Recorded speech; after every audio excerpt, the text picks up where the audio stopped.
Bien, ¿cómo están? Buenas tardes nuevamente, o a la hora que estén viendo este video. Vamos a continuar, en este caso, abordando la asignatura Recursos Humanos, Administración de Recursos Humanos para ser exactos, que esta materia tiene una carga horaria de 3 horas semanales, 3 horas cátedra semanales, y abarca el estudio de todo lo relacionado a los recursos humanos, el personal que se desempeña dentro de una organización, especialmente dentro de una empresa, todo lo que tiene que ver con las relaciones laborales, los derechos, las obligaciones, pero también, y esto es muy importante, sobre todo en las nuevas miradas que tiene la teoría de la administración, de lo que son las relaciones humanas dentro de la organización. ¿Qué abarca esta materia? Vamos a trabajar y nos centramos especialmente en todo lo que se refiere al trabajo humano.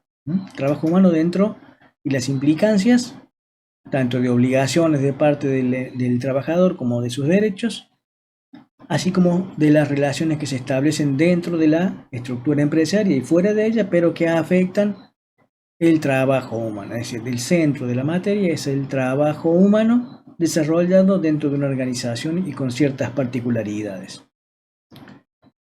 En general, en el desarrollo de la materia vamos a estar trabajando temas tales como vamos a abordar ahora, las relaciones humanas. Luego abordaremos también cuestiones legales, lo que se conoce como el derecho del trabajo, las implicancias legales, las implicancias prácticas, su aplicación, especialmente en lo que se refiere a liquidación de haberes o liquidación de sueldos. Vamos a aprender cómo se determina un sueldo.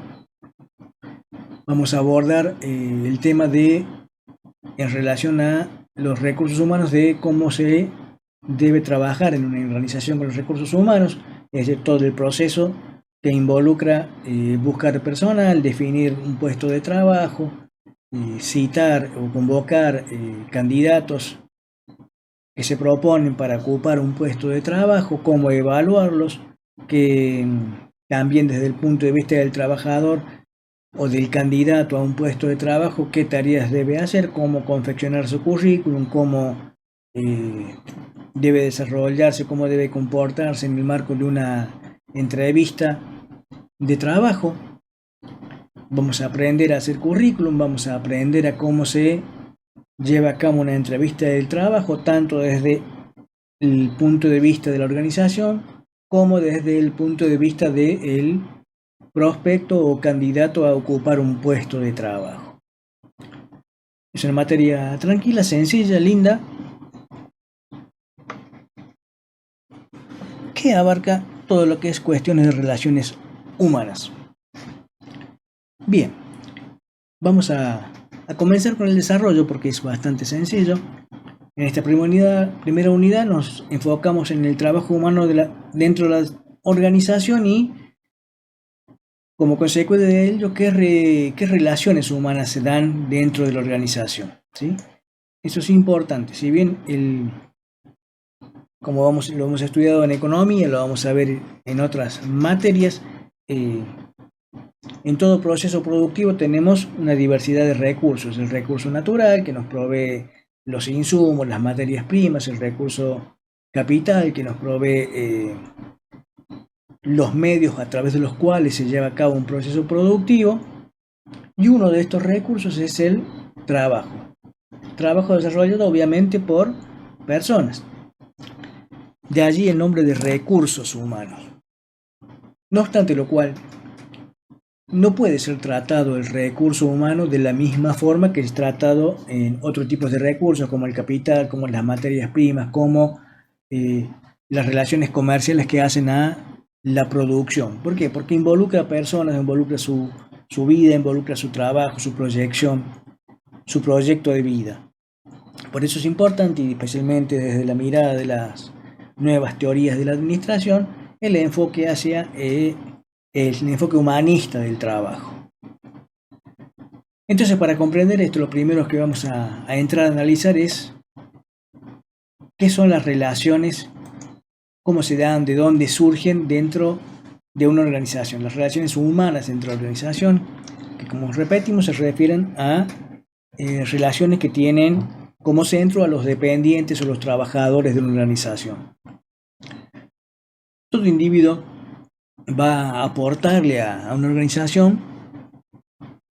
Su compromiso es aportar su trabajo personal, el esfuerzo por su trabajo personal, pero también sus capacidades intelectuales.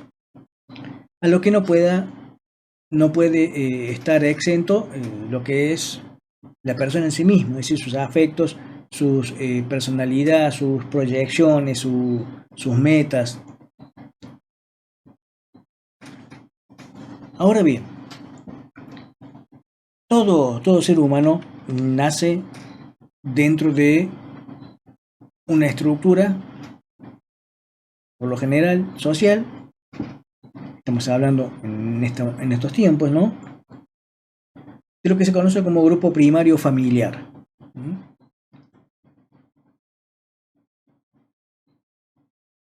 Es un grupo donde el hombre no elige, sino que simplemente llega ahí. A partir de esto, a partir de este primer núcleo social, donde el hombre nace, donde el hombre viene a la vida, podemos establecer ciertas categorías desde la teoría de la administración de cómo el ser humano, a medida que va desarrollando su vida, se va vinculando, y en este caso en particular, el interés, como dije, lo tenemos focalizado en la organización y en su desempeño como dependiente de la misma. En general, toda organización de las actividades humanas se dan en grupos. Somos seres sociales, no nacimos para estar solos, sino para vivir en comunidad. Somos seres incompletos, perfectibles, por lo tanto, necesitamos siempre de algo o de alguien más para poder desempeñarnos y con éxito y llevar una buena calidad de vida. Entonces el hombre tiende a agruparse con otras personas que tienen o con quien comparte características, sentimientos, personalidad, afectos. Por lo tanto, dentro de este accionar del hombre que se agrupa, podemos identificar dos tipos básicos de grupos que los hombres conforman. Los primeros son los grupos primarios, que son grupos por lo general reducidos, tienen que ver con la proximidad física y relaciones de tipo afectivos, espontáneas y voluntarias. Y por otro lado, lo que se conocen como grupos secundarios, que son grupos por lo general más grandes, en los cuales las personas no necesariamente se conocen y pueden tener interacción cotidiana o fugaz. Entonces, en general vamos a hablar, como vemos aquí, de qué le aporta el organismo o el individuo a una organización. Tiene que ver con su desempeño. Dijimos que dentro de los que son los grupos primarios en que el hombre se desenvuelve, el primero naturalmente es la familia, que es donde crece. Los lazos de sangre no son elegidos, por lo tanto es común a todos los seres humanos. De una u otra forma, con sus particularidades, pero todos nacemos en el marco de alguna familia. Y dentro de estos grupos pequeños, dijimos que la familia es un grupo no elegido del hombre, tiende por sus particularidades, por sus intereses, por sus afectos, a agruparse con otras personas con cualidades similares, lo cual da nacimiento a ciertas relaciones de conocimiento, ¿sí?, que da lugar a lo que se conoce como la amistad, los grupos de amigos, que a diferencia de la familia, si bien también son grupos pequeños de cercanía por afectos, son ya elegidos por el hombre. Ya en el desempeño de su vida, sobre todo en lo que nos interesa, que es su vida laboral, el hombre tiene acceso a lo que se conocen como grupos secundarios. Se exceden la conformación, ya sea por pertenencia de nacimiento o por cercanía o por afecto, sino que tienen que ver más con relaciones formales. Y en general se dan, al menos en lo que nos interesa en la materia, en el marco de una relación laboral.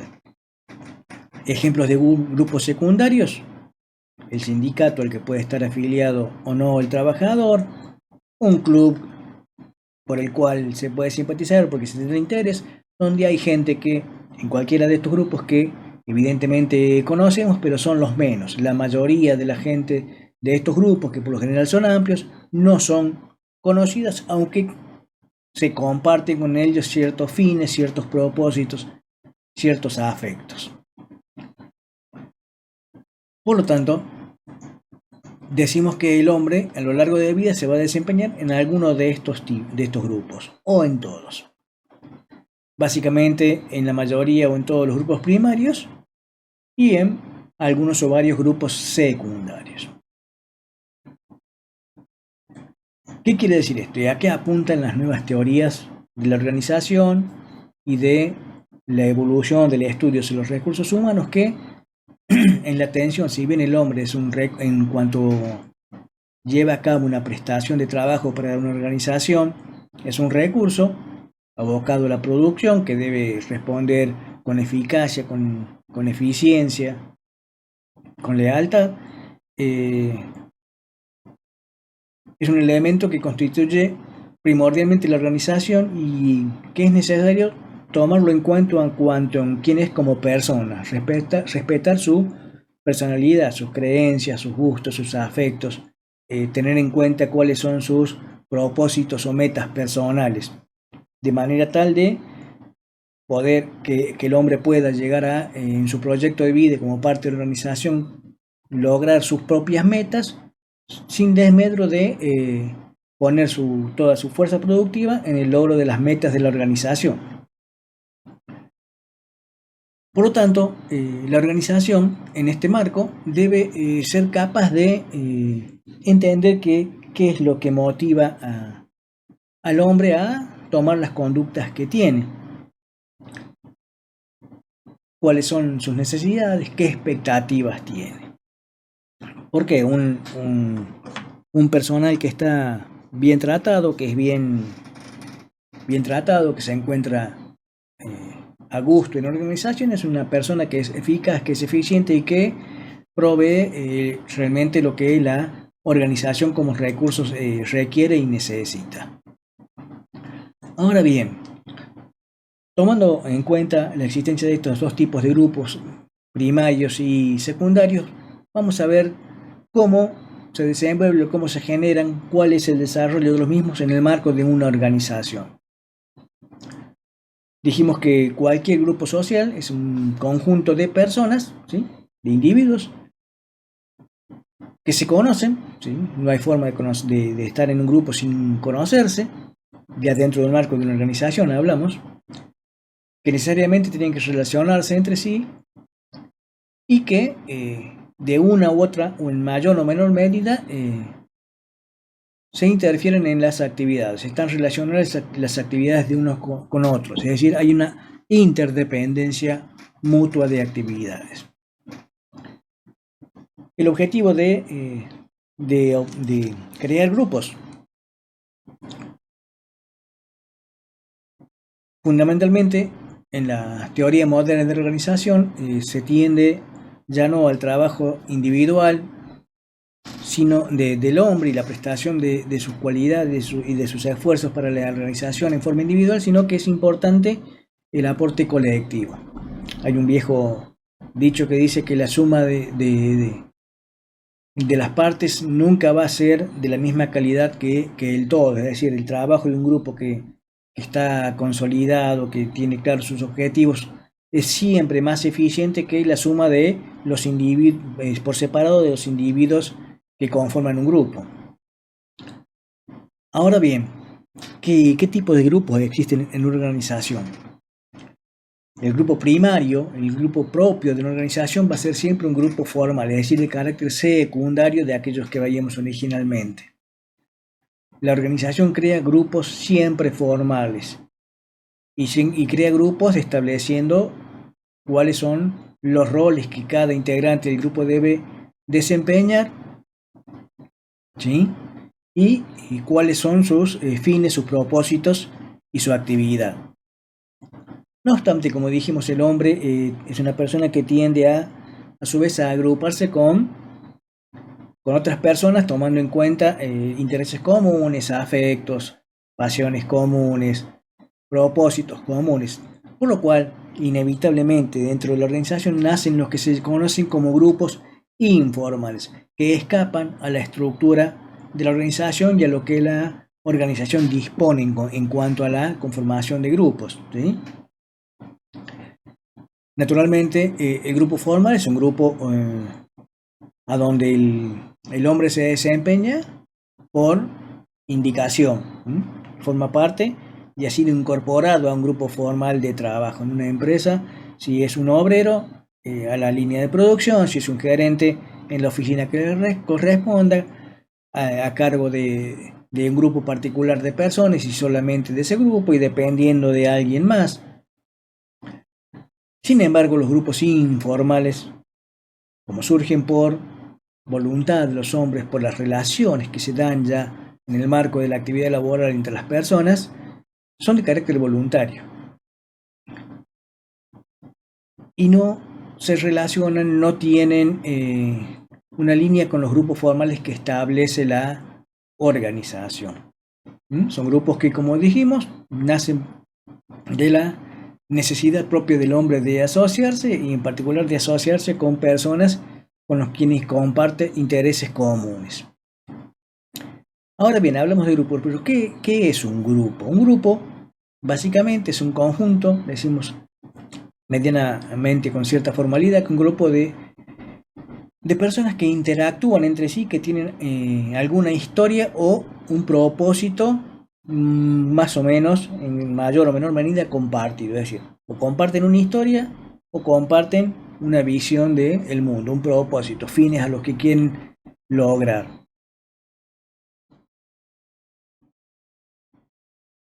¿Qué se necesita para trabajar en grupo?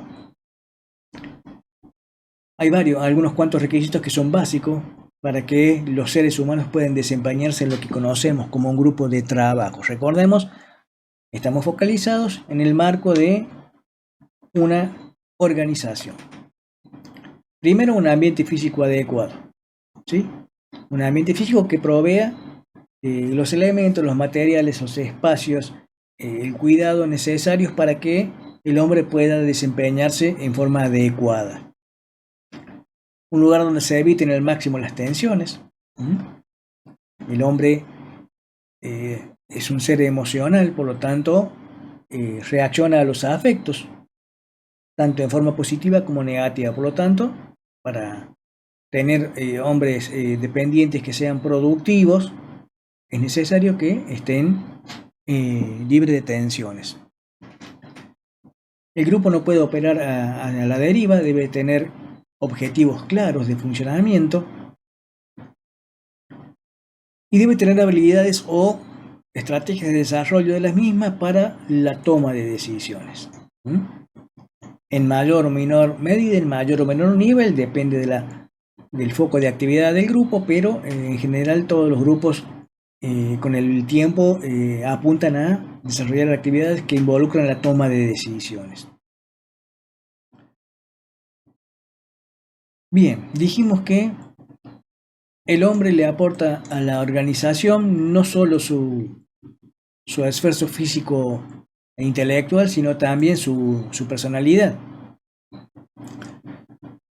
¿Sí? Por lo tanto, va a desempeñar distintos roles o papeles dentro de cada grupo o de los grupos que vaya a conformar y que son necesarios, ¿sí? No todos, cuando hay un grupo, cada integrante debe llevar a cabo un rol. Recordemos que el grupo debe trabajar con interdependencia, por lo tanto, la actividad de uno va a afectar a la de otro y no es coherente, no es productivo que se estén superponiendo actividades o desarrollando por separado con criterios distintos, por ejemplo. Ahora bien, ¿por qué en el caso ya de los grupos informales fundamentalmente, por qué se forman? Primero porque el individuo necesita satisfacer sus propias necesidades. Dijimos, somos seres sociales. Naturalmente la proximidad facilita esta interacción. Es más fácil que nos relacionemos con alguien, las personas del trabajo que están cerca, hasta que las conozcamos y dentro de ese grupo elijamos aquellas con que compartimos criterios comunes, pero proximidad facilita la conformación de un grupo. Lo que decía recién, más allá de la proximidad, una vez que, más allá del primer encuentro, de empezar a conocerse, eso da lugar a que el hombre empiece a relacionarse más con aquellos con quien comparte ideas, actitudes. Y además el grupo se forma porque la actividad en sí puede atraer a las personas. La propia actividad del hombre va generando que se relacione con otras personas. Necesariamente somos seres sociales y la actividad de la organización requiere del trabajo de varios dependientes, de varias personas que deben relacionarse necesariamente para lograr los objetivos de la empresa, por lo cual esa dinámica genera la necesidad de conformar grupos. Dijimos que todo grupo para funcionar debe tener un punto hacia dónde va, una meta, un objetivo. Y dentro de cada grupo, dentro de un proceso natural, el primer objetivo debiera ser el que los integrantes se ayuden entre sí. Si decimos que las relaciones entre las personas del grupo son interdependientes, es decir, que no es que solo trabajo en el grupo, sino que mi acción afecta la tarea y la personalidad de los demás, cómo los demás me afectan a mí. Es necesario que en esta interacción los integrantes aprendan y ayuden a los otros a aprender. ¿Qué cosa? Fundamentalmente, y en el marco de una organización, lo que es la experiencia en el trabajo, en el comportamiento propio y ajeno. Ahora bien, ¿cómo aprende una persona? Básicamente una persona aprende cuando se comparten ideas, cuando se comparten valores, formas de comportamiento y que explican sus percepciones y reacciones. Es decir, que por mucho que tengamos en un sistema donde estemos obligados a asistir, el colegio por ejemplo es un ejemplo claro, para aprender, si no hay un cierto feeling entre quien enseña y quien o intenta enseñar o guiar el aprendizaje y quien está aprendiendo, si no hay disposición de ambas partes en ese sentido, difícilmente se logre el propósito de aprender, ¿sí? Entonces es importante compartir ideas, compartir valores, formas de comportarse, para que el aprendizaje sea mutuo y se produzca, ¿sí? Ahora bien, participar en el grupo facilita la motivación para aprender. Ustedes ya tienen la experiencia en el colegio, ¿sí?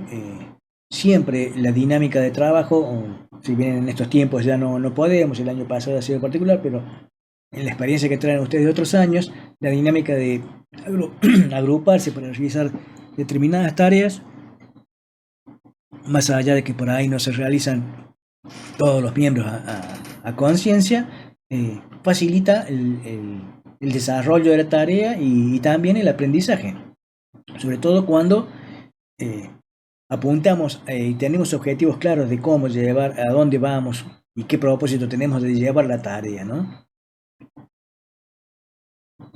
Bien, ¿qué cosas suceden durante la experiencia de aprendizaje? El hombre, dentro de su etapa evolutiva, tiene varias escalas de madurez. La primera escala del hombre, la primera parte del hombre es ser reticente, relacionarse, aprender a conocer, darse a conocer. La primera reacción es por lo general tratar de imponer voluntad, hasta que en el proceso eh, de interferencia, de relaciones, de elecciones, el hombre aprende a lo que se conoce como negociar. ¿Mm? Aprende a que, para que si tiene interés en participar de un grupo y este grupo subsista, no puede estar siempre imponiendo su voluntad. Por lo tanto, debe ser capaz de aceptar opiniones y voluntades de otros y, en cierta medida, renunciar a ciertos propósitos que puede tener. Eso es lo que se conoce como negociación. Negociar es establecer una relación con otros o con otro, a donde sabemos que tenemos y estamos dispuestos a aceptar otras miradas, otras opiniones y dispuestos a revisar las nuestras sin renunciar a lo básico, a lo primordial, pero sí a algunas cuestiones en beneficio de el desarrollo de actividades conjuntas. De modo tal que a medida que el hombre se va exponiendo, va relacionándose, aprende a conocer sus propias formas de ser, ¿no?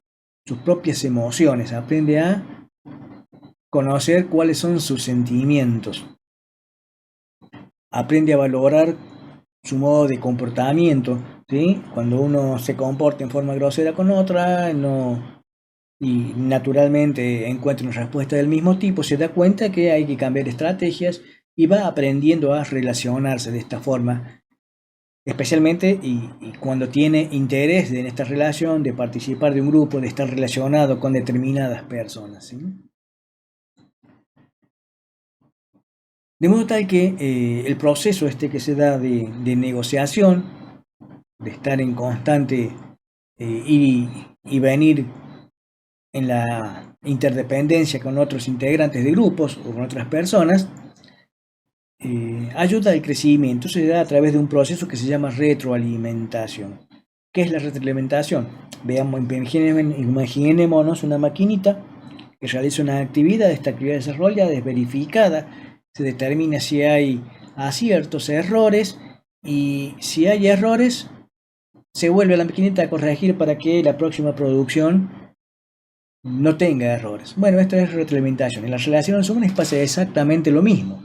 Cuando el hombre se empieza a relacionar con otros, al principio dijimos que trata de imponer voluntad, ve que eso no le genera resultados positivos, nunca la imposición genera resultados positivos, porque al otro le pasa lo mismo que a cualquiera de nosotros. Cuando nos quieren imponer algo, vamos a ser reticentes, ¿sí?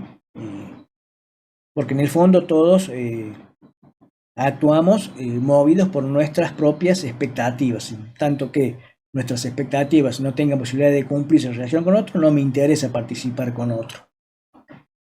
Entonces, en este grupo, en esta tarea de negociación permanente, de tires y aflojes, donde el hombre, el ser humano se va relacionando con otros, conociéndose, conociéndolos, permite retroalimentar su propio conocimiento, el autoconocimiento. De esta forma, resulta mucho más fácil, por ejemplo, apreciar los errores que cometemos cuando lo vemos que otros también los cometen, se los replican, por ejemplo, ¿sí? O comprender y aceptar las limitaciones que tenemos cuando vemos que otros también comparten esas limitaciones u otras. Y en esa negociación encontramos que yo puedo suplir o ayudarme a crecer en mis limitaciones con las experiencias de otros, de la misma forma que mis propias experiencias pueden ayudar a otros a superar sus propias limitaciones.